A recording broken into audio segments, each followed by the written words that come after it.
Be honest. Okay?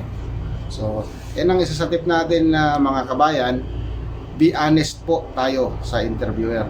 Okay? Bakit? Marami ang gumagawa ng mga kwento, which is ang mga employer is alam naman na nila yun, ay hindi alam dito pero gumagawa ng kwento. Yan po ang ating ngayon tip. Be honest po tayo. Do not make any fabricated stories.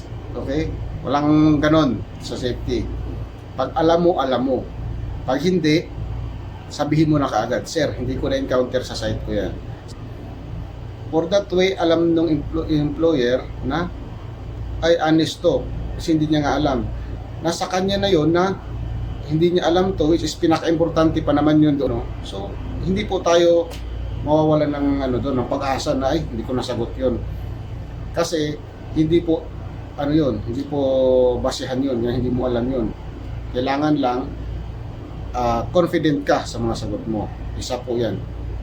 Be confident. Sa tip natin yan. Be confident.